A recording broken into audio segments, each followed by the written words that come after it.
What events transformed your life?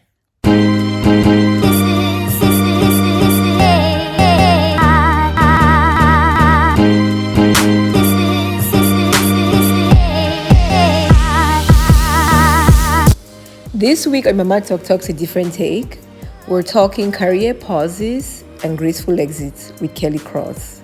Join us. Hi, Kelli, and welcome to Mama Talk Talks a different take. How are you? I am doing awesome. How are you, Abam? I'm doing so well, and I'm so glad and flattered that you dressed up for me. I see all the pearls and the Yes. hair. Well, in my time zone, it's 7:30, so I just thought this was great. Get ready for the day. So is that what your day looks like? Just fabulousness from top to bottom? Well, let's be honest. It depends on what I have going on during the day. What do you have going on today that required that? I love it.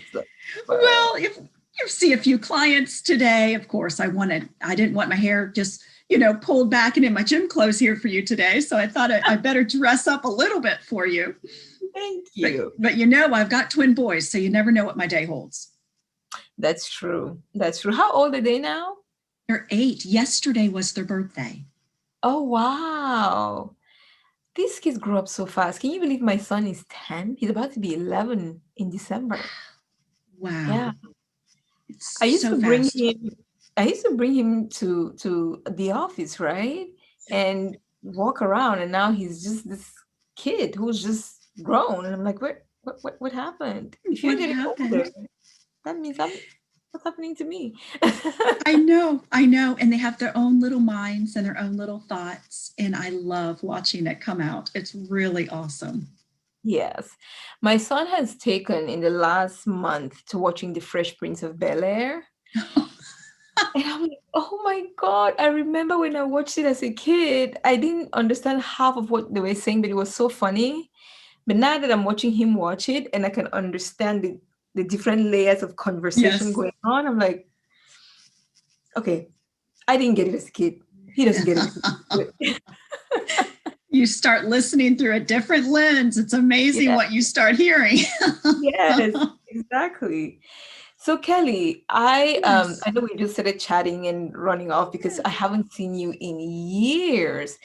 So why don't you go ahead and introduce yourself to Mama Talk Talks audience? Yes, would love to. So, Kelli Cross, Obama, as you know, we worked together in the past. I've spent about 20 years in the pharmaceutical industry, and 10 of those years I was an executive in the pharmaceutical industry. I had my children later in life. So, and my husband also is in the healthcare industry as an executive. And we got to a point that I just needed to breathe, right? I needed to take a breath. And so what I decided to do was step back after 20 years and spend more time with my kids. And it took me about a year figuring out my what's next. And what I do now is I have my own executive coaching and consulting business.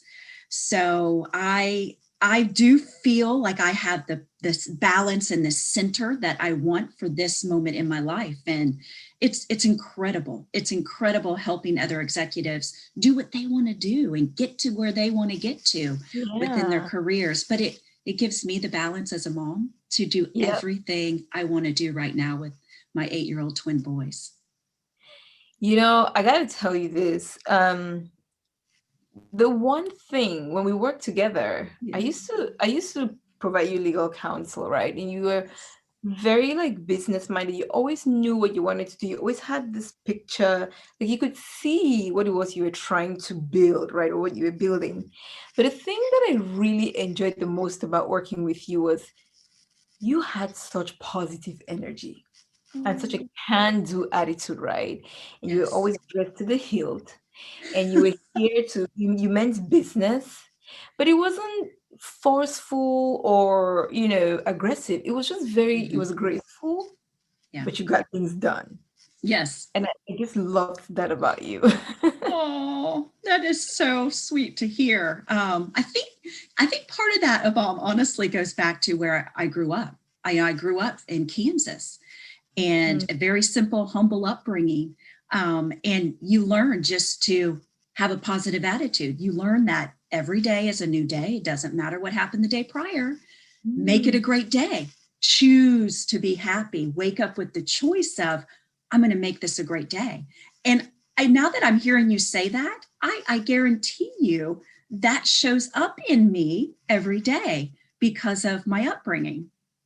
That's amazing. I can tell you it was palpable. Like if Oh, you walk, wow. we used to come. I remember there was some pretty stressful projects we had to work on, which of Yeah, course I can't talk about. But that's what I right. remember about you on those was always, okay, but what are our options? Yes. Yes. Yes. Always problem solver, always wanted to know, okay, we've hit this obstacle or we can't Mhm. do this, but Yes. what else can we do? Yes. It's so true. It's one of those leadership principles that I really believe in is no matter what hits you as a leader, and you and I went through a lot working together, right? There was a lot of change we managed together. But there are those moments of, as a leader, you have to confront the reality of the situation.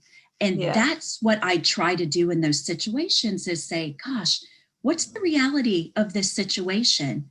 And then you have to move the weight of the world off your shoulders. As a leader, you can't be paralyzed by what's in front of you. You have to keep moving forward for the yeah, business or for the people. So it's interesting, but it's a principle that I think is so critical. I agree. Now, I would never have guessed that you would step away Yeah. from corporate Yeah. because you were on your trajectory was like this, right? Yeah. And so Yeah. talk to me first about your years as an executive Mm-hmm. and balancing just coming up as a woman in the corporate space, Yeah. as a married woman in the corporate space, then as a mother in the corporate space, and as a leader. And at what point did you say, okay, time out? Yes. Yes. It is. Wow. Okay. So, when I was not married, a sole contributor, I worked, and I had all this time, all this discretionary effort. I could just throw myself into my work. Once I started to get higher in leadership, even before I had children, I found myself to just be this leader that could take a ton on. I could just take a ton of projects or a bigger team or more responsibility or lead that next change effort. And I still had so much discretionary effort to give my work. And I loved my work. I loved, what we did in helping patients. I was very centered by that. And Yeah, yes, you make a lot of sacrifices, right? A lot of my time in my life was work.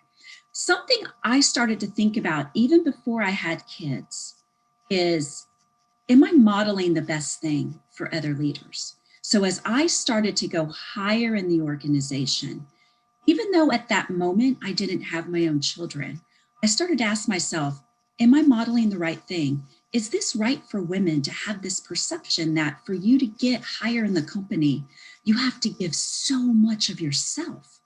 Meaning that you can't have the other things and the integration around you that you yeah, want. So that started to happen a few years before I even had my children. I started to really reflect. It's time for me as a female leader, knowing there's other females watching me in the organization, that I need to have a different pace. It doesn't have to be 120% every day, all day long. So yeah, that was my first aha bomb. That was a moment where I thought, we have to make sure that females can see all different types of females in leadership, not yeah, just one way of working, right? yeah. Now we do that to ourselves. I'll have to say, as females, I did that to myself because I'm trying to keep up with the pace that a lot of times you see men keep up with, right? Why? So, gosh, That's the question, right? Because a lot of women say that I did it to myself, and I yes, only half believe it, and I'll tell you why later. But yes. why were you doing it to yourself?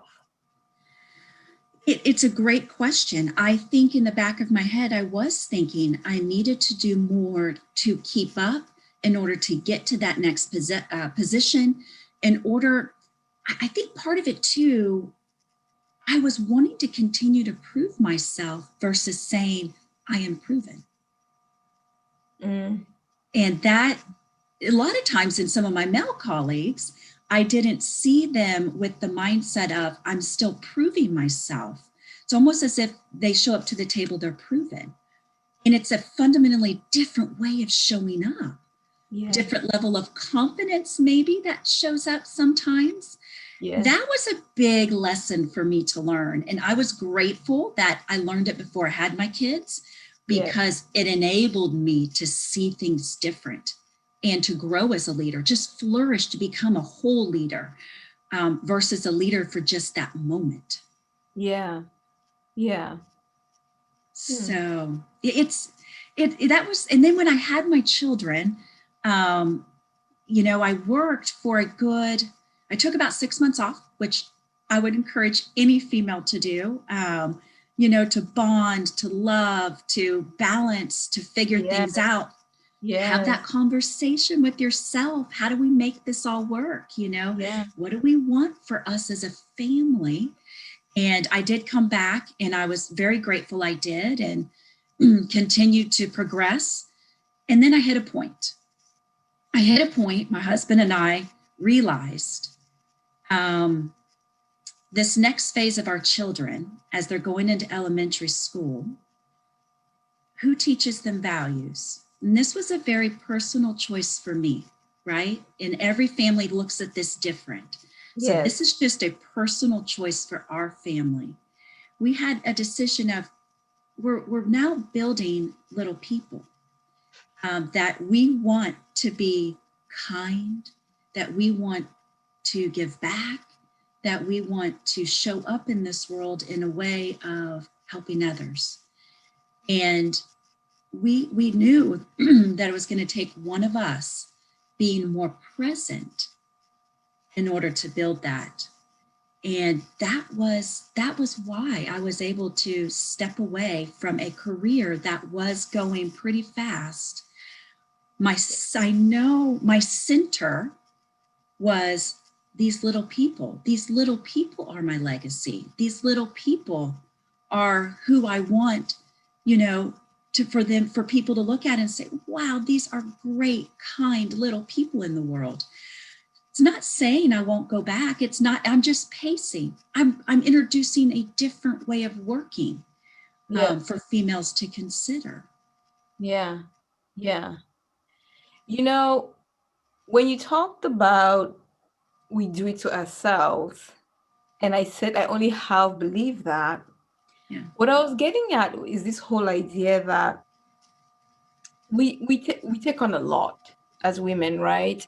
And then sometimes we're told, you know, the question of confidence, that question of self-confidence, right? And the opposite side of it, which is self-doubt. Yes. And I hear a lot of women being told they have self-doubt, and that self-doubt is sabotaging their careers. And sometimes it's true, but I'm always keen to know, but what is the root cause of that self-doubt, right? Because if you're passed over for promotions time and time again, if you're not given opportunities time and time again, if you show up in a room and people question why you're there, pretty soon their doubt about your ability starts to translate into what seems like self-doubt. And then we take it on.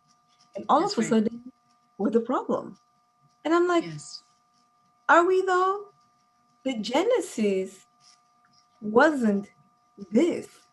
It's out there.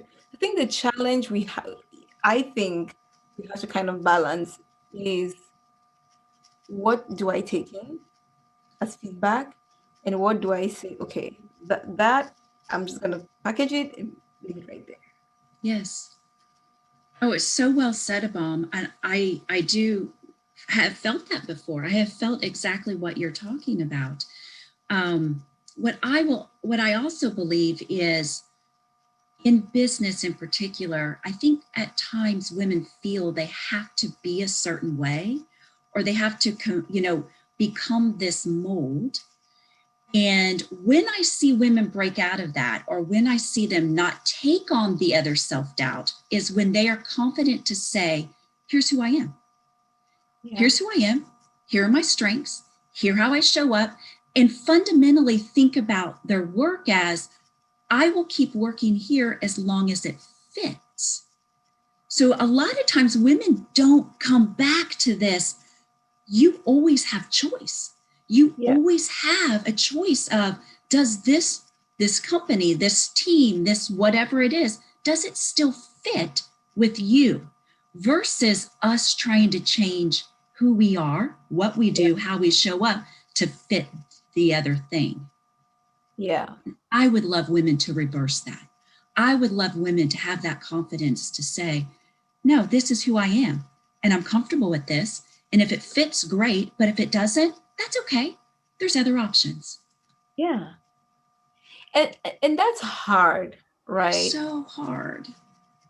Because I think, and it's not hard for the reasons I used to think before it was hard, which was, oh, but who are we? This whole question of, I'm going to go to India and find myself.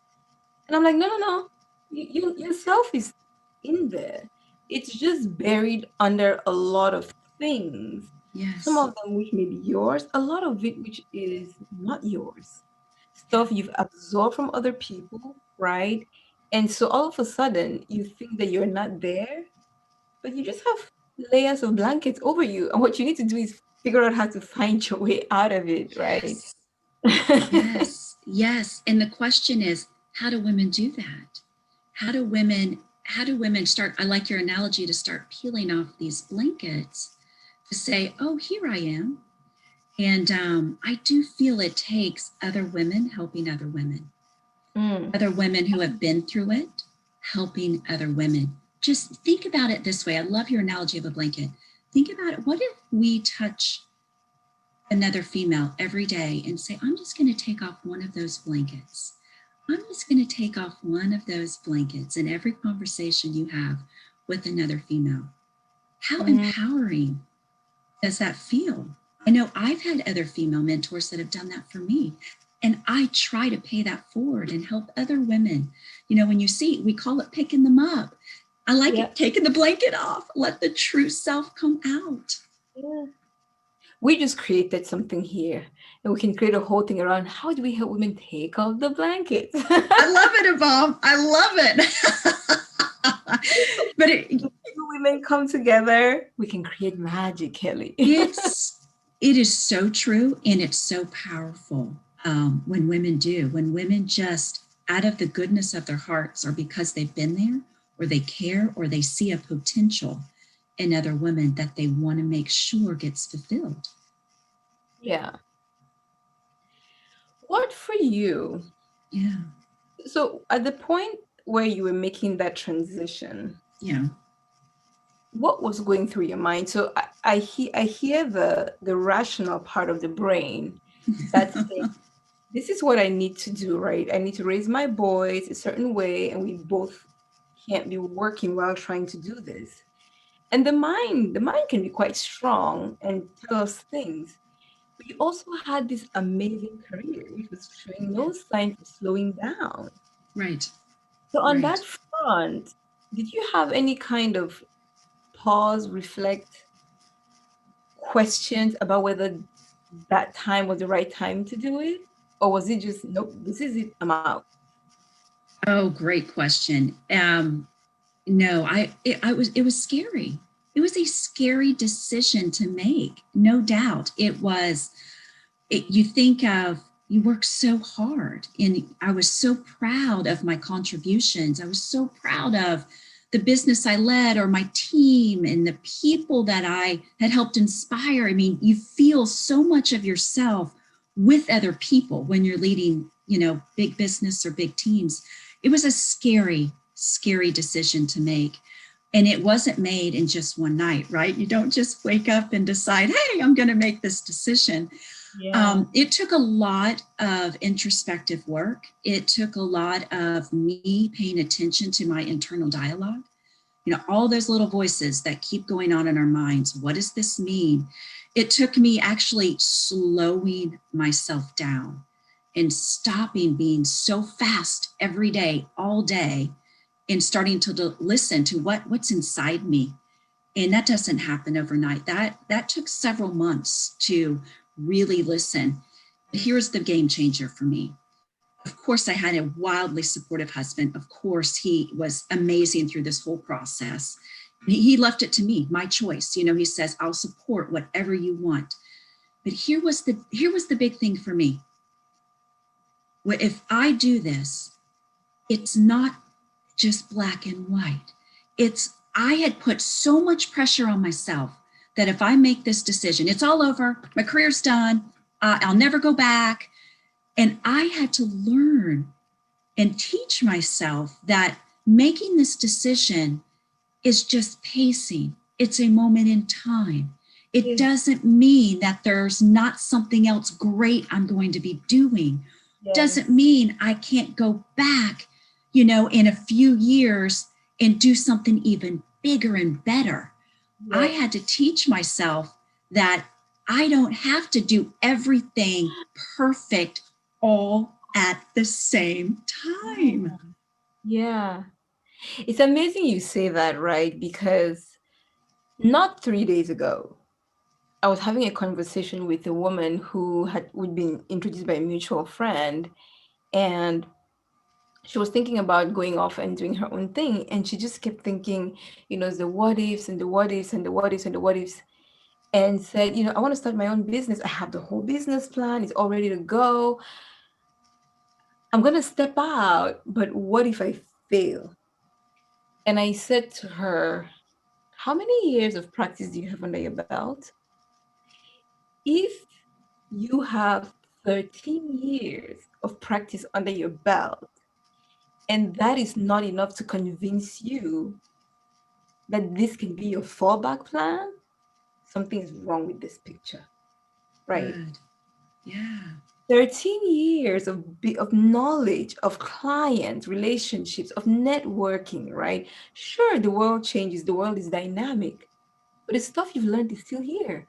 I What know. makes you think you can't come back to it? We keep saying, it's like riding a bike. It is like riding a bike.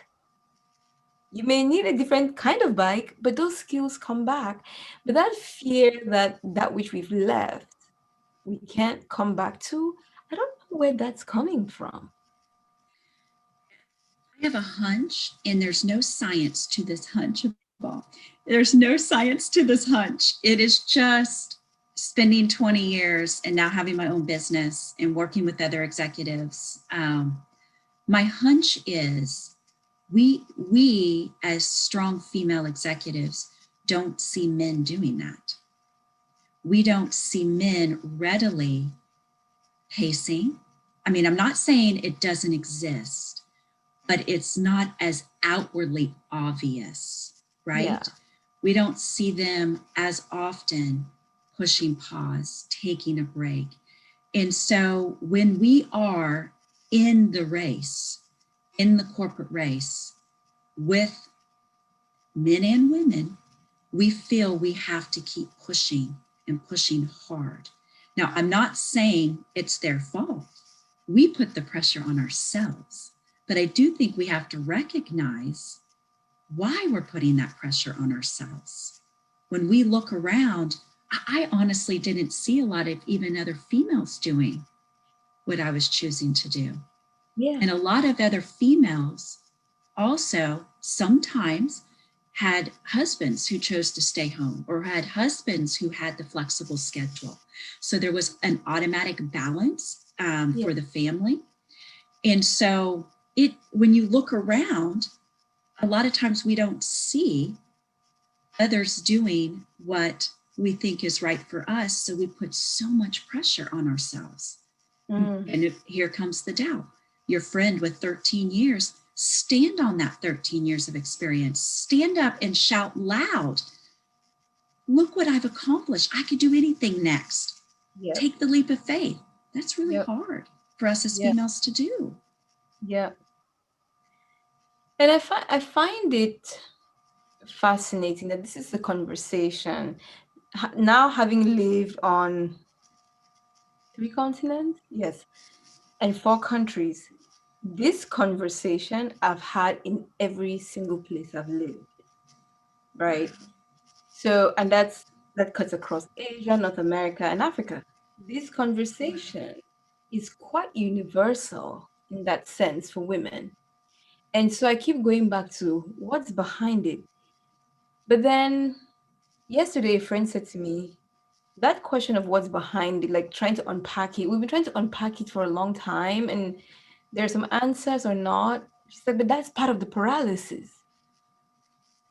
Just move, right? We got back up here, didn't we? We got back in our heads all of a sudden. We Yes, did. we're analyzing. And she's like, just keep it moving. I was Oh, like, wow. yeah, yeah. There might be something to that, Abam. There might be something. We do get back in our heads at times, don't we? We just come right back up here and we paralyze ourselves. Oh my gosh. So, That's too so much. it is. So for you, what was that transition like? Once you finally took that big leap of faith, Yes. what happened? Yes. So, to be quite honest, the very first thing that happened, and I have an amazing husband, we went to Hawaii. He's like, okay, we're going to reset this life.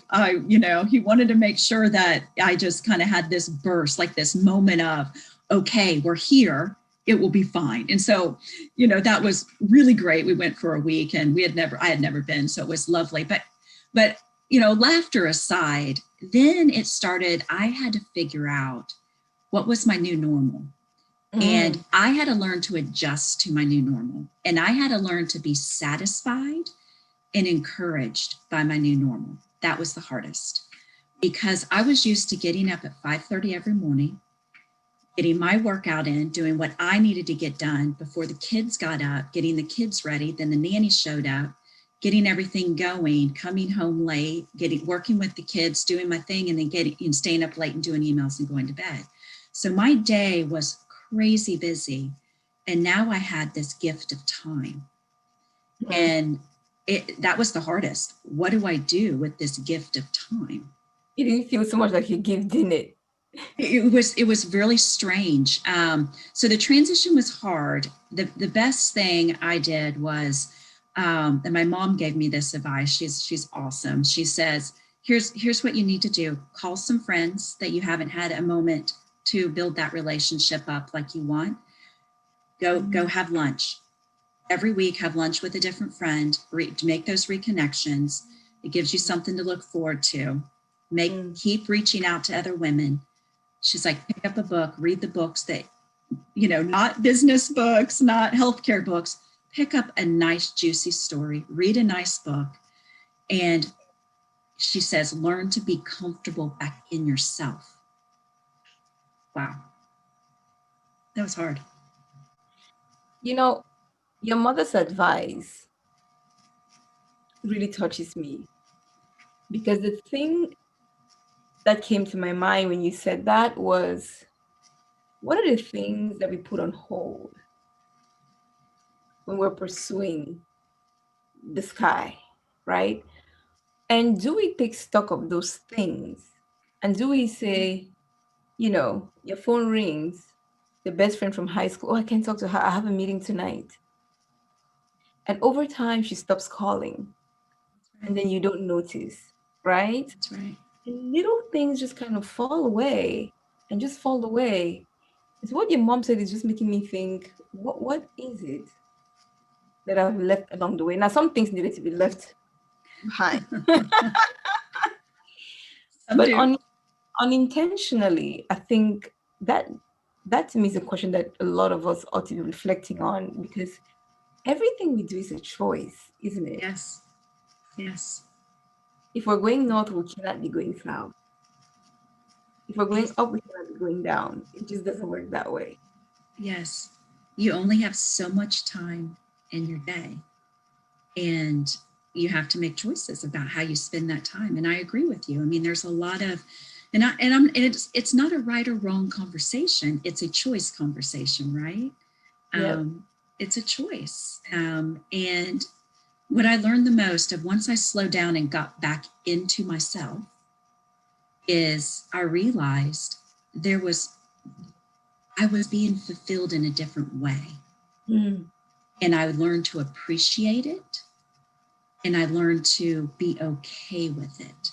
But that took months. That does not happen overnight when you're going so fast all the time and being intellectually stretched all the time, to now having this, you're really slowed down. And there's a bit of uncomfort of being so slow. I mean, I remember laying on the ground thinking, I'm going to try to meditate. And everything in my body's still twitching, like I'm still ramped up, like I still got to be doing something. I got to be moving here. I got to be going here. I got to be, busy all the time. Yeah. And it was so funny. I just laid there and I'm like, why are my muscles still twitching in my whole body? And that's just an example of learning to get back in touch with yourself and being okay with that. Were there things about yourself that you discovered that really surprised you once you slowed down? Yes, there were. I realized how much I loved just being a mom with my kids. I it's and maybe it was the phase, the elementary phase. They weren't toddlers anymore, but I had this moment of mom that I thought, I'm good at this. I am a good mom. And I like this. I actually love this part of my life. Yes. And I don't know why that surprised me. I just don't think I looked at it that way before. I don't think I had slowed down enough to say, I'm good at this. I'm a good mom. It is my biggest lesson. I know. And but it's very meaningful to me, very meaningful. Yeah. Yeah. Wow. I'm good at this. I know. Isn't that crazy? Even those words I said, I'm good at this. Yeah. Yeah. It's so weird. Yeah. Now that deserved a moment of pause, because one of the things that many of us are raised to think we're just naturally good at is parenting. Not parenting, mothering. Mothering. And so for that to have been one of your realization that you actually like this must have meant there was some kind of disconnection there somewhere where you questioned yourself. Mm-hmm. I did.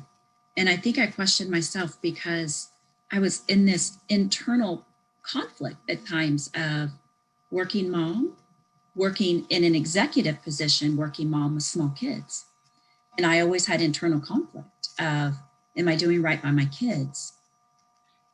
Is this right? But I love my work. I love what I'm doing. I love, my team. I love the business. It was a constant internal conflict. And I think I shut off the feeling inside me that I love being the mom, because I was afraid it would hurt too much while I was doing all this other stuff. I get that. Yeah. And again, It's like taking the 6 months off you did with the boys, thinking this would be great, and then you start having separation anxiety when it's time to go back to work. Yeah. Yeah. And then you get back in a groove and you get back in your routine, you get back in, and then years are passing and I felt, we got this. I was always it was like air traffic control. Who's flying where, who's doing what, at what moment in time, who's flying in to help the nanny with the kids. And sometimes that works. Some families that works beautifully and it's great. And they find the way to make it work. I had a moment of, there's something more I'm wanting. when you get on that path, and I'll just share from my perspective, once you get on a certain path, um, particularly as a woman of color, and you start to go up, the kind of ideas that get into your head are things like, one, I can't mess up because my mess up may be closing the door for other people who look like me, right? And I've heard other women say this, if I mess up in this role, they'll never hire a woman again, right? So you're just working with two levels of pressure. The pressure will just bring into the room anyway, and then that added pressure of I'm not the only one who gets a cross if I fail. It's others like me. And whether that's real or imagined, a lot of us carry that in our heads, right? Um, so I had to come to a place where I was like, well, I can only carry my own baggage because sometimes it's too much. It's too much. And we just got real serious right there. We did, but it's so true, Abam. Like when you want to trailblaze as a female, and I can imagine, you trailblazing as a female of color. Wow, you do carry a lot. You want to bring others with you. You want to bring them up and through.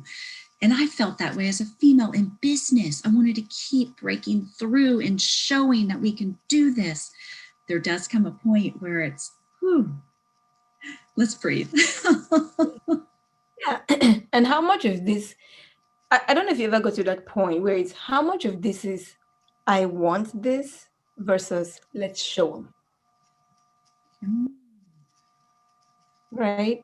There's a part of it where it's personal ambition, it's one thing, but at one point you're like, I've been dismissed so much, or they think I can't do it, let's show them. And there, knowing the difference between what it is that you want versus what you're rebelling against. Yeah. I think are two very different things. And sometimes I've been guilty of getting up. Oh, yes. Oh, yes. And it's a lot of times when it does enter our minds and it's entered mine, I'm going to show them how I can do this more efficient. And I'm going to prove I can do it without emotion. Right. And that was, I know, because that's what I thought needed to be. I can show that I can put that emotion aside and just be rational and do it in a more efficient manner. And yeah, that's not necessarily the right way to go about it, but I have found myself doing that at times in the past. Wow. We could go on forever. I know you're busy. Know.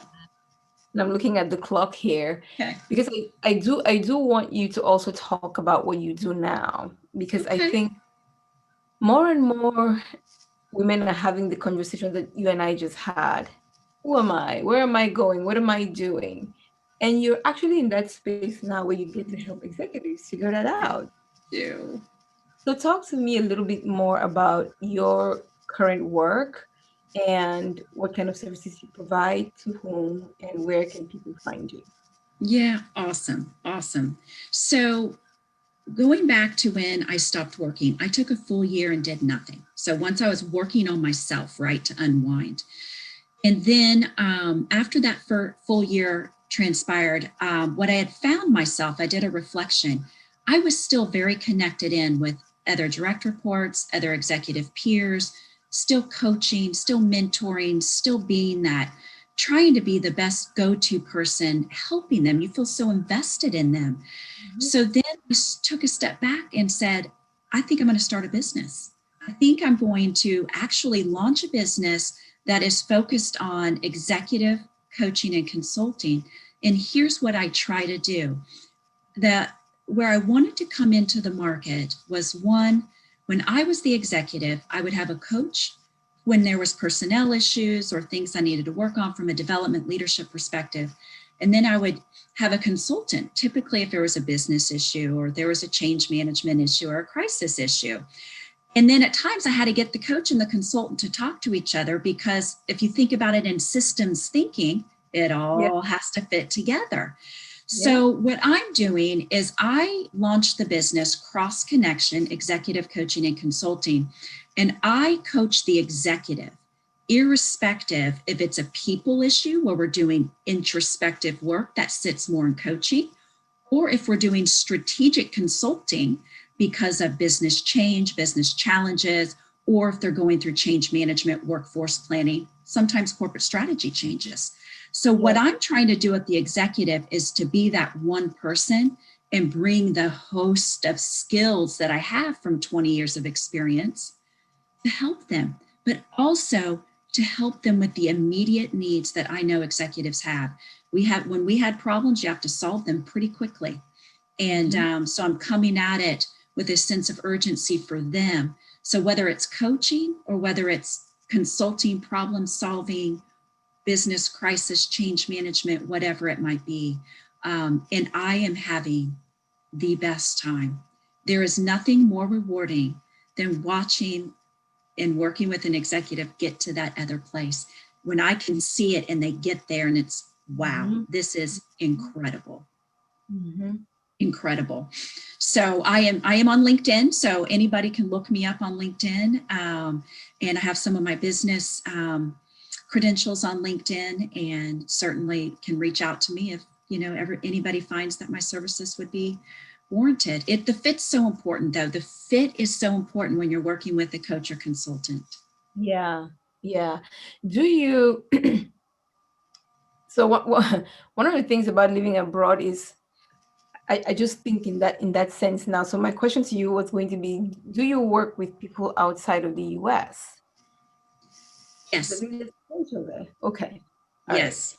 And I work with companies. So sometimes the executives, the company is paying for it. Let's say they needed some work. And I also have executives that are self-pay, that realize they need to get to a better place and the company's not paying for it. So I work with a host of different executives. I'm just sitting here listening to you. Is just like, I think the first thing you said when you came on, when I asked how you were doing, you said you're living your best life. That's my aspiration. I want to get to the point where I am living my best life. You will. To be honest, this life is pretty great. I can't complain. But there's always there's that thing that I haven't found yet. Sometimes it just takes a while to get there. So it does. Seeing you in your fabulousness is making me think, I need to find this. So we've got 4 minutes. Okay. And I wanted to do 2 things. The first one is rapid fire. Okay. Questions. I'm ready to play. And just to remind the audience of the rules, I'm going to give Kelli 10 questions, really rapid fire. And it's 10 questions. Each question has 2 options. She has to pick one or the other. Okay. Can't say no, can't say I don't want to choose. Can't say don't want to do it. Okay. All right. I'm in. All right. Question 1. COVID-19 is suddenly a thing of the distant past. Where is your first stop abroad with your family?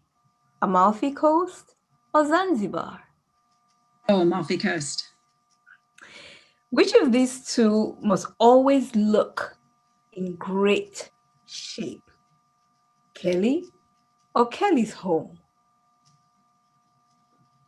Kelli.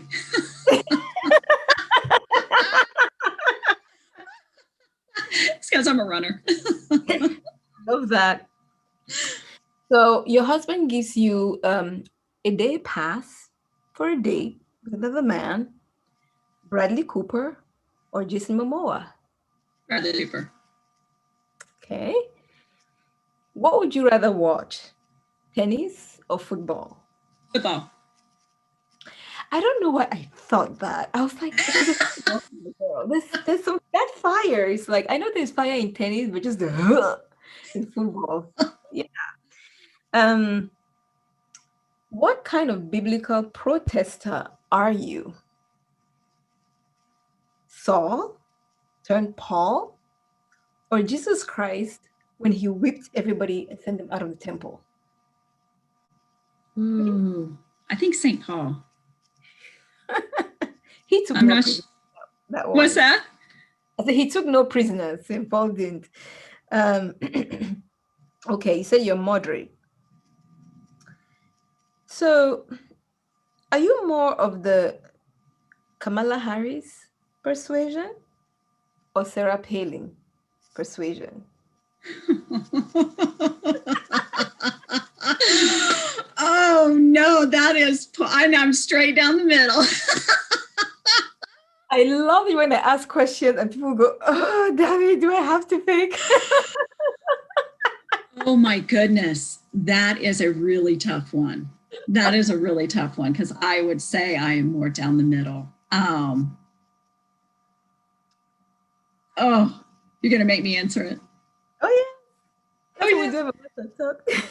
Okay, if you given those two choices, considering I'm more down the middle, I would probably go to Kamala Harris.